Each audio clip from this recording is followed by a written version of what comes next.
Assalamualaikum and good day to my respected lecturer, Dr. Nur Farihan Omar, and to everyone watching this presentation. My name is Ahmad Faris bin Mahuzi, and today, as part of my assignment for HRM552 talent acquisition, I am going to present on a highly critical issue in modern human resource management. My topic for today is the modern talent crisis, overcoming leadership and cultural barriers in strategic talent acquisition.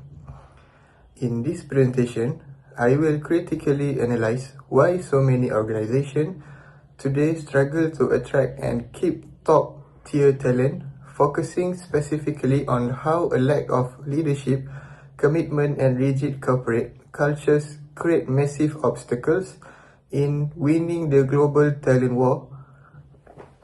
Let's dive straight into the background of this issue. Moving on to slide 2, let's look at what we mean by the talent war.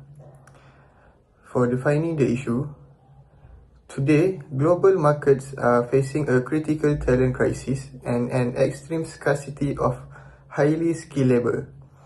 It is no longer just about filling an empty seat. It is about finding the right specialized talent. For the competitive edge, in our current era of globalization and rapid technology sharing, products and software can easily be copied.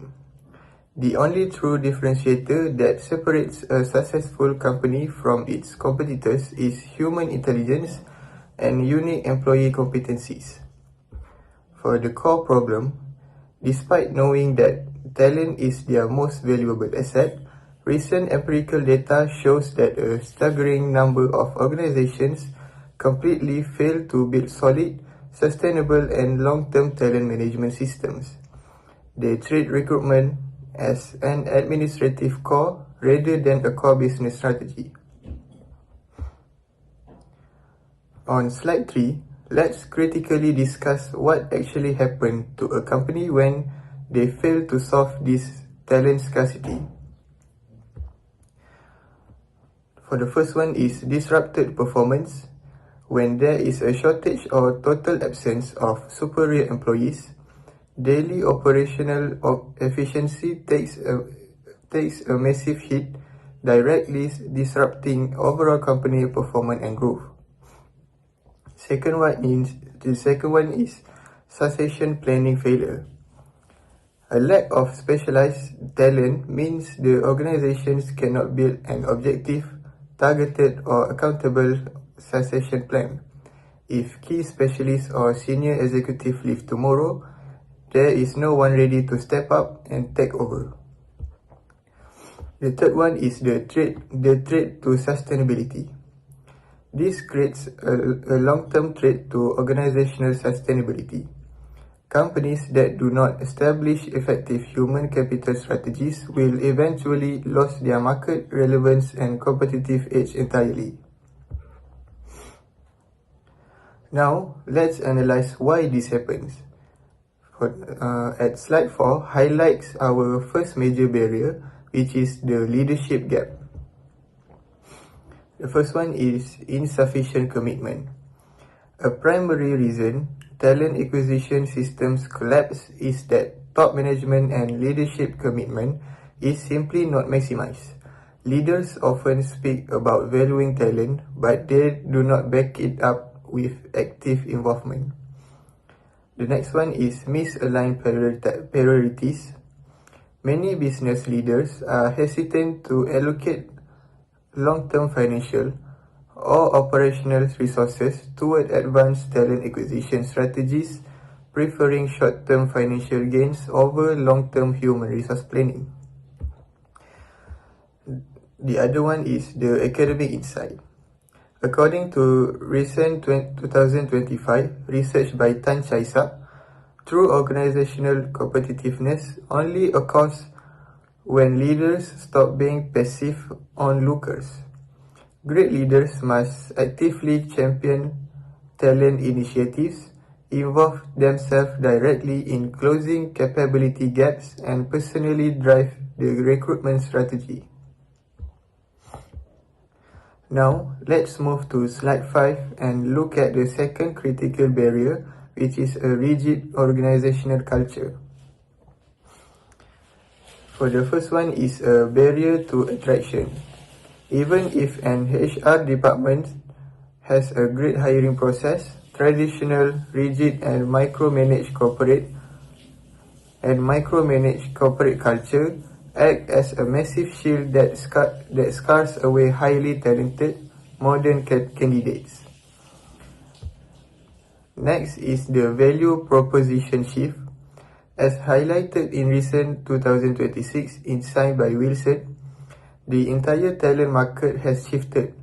Modern candidates, especially top performers, look way beyond just the salary.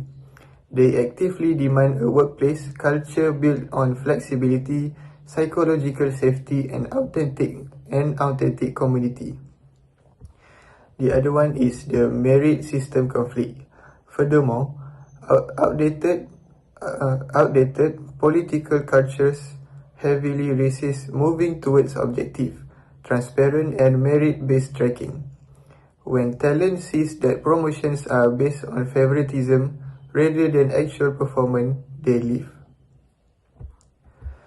So, what is the way forward? On slide 6, I outline 3 strategic recommendations that organizations must implement immediately to survive the talent war. The first one is evaluate leadership competencies. Organizations must evaluate and restructure how they assess their leaders. Managers should be graded not just on profit margin, but on their competency to mentor, develop, and retain talent. The second one is re-engineer HR planning. Companies must completely overhaul their human resource management systems.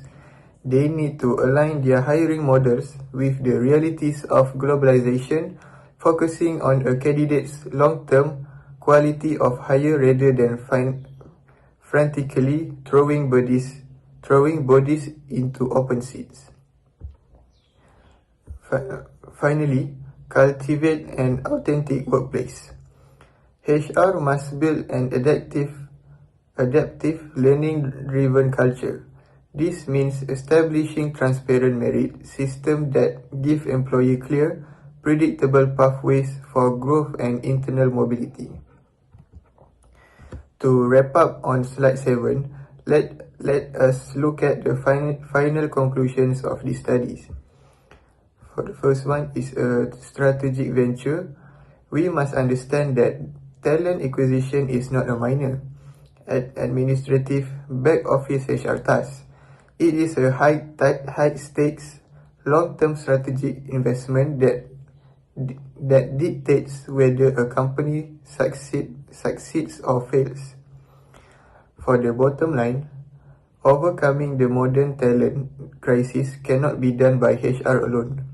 It requires a unified, aggressive approach that seamlessly combines active leadership commitment with a highly adaptable, healthy organization culture. Only then can a company win the talent war and protect its future sustainability.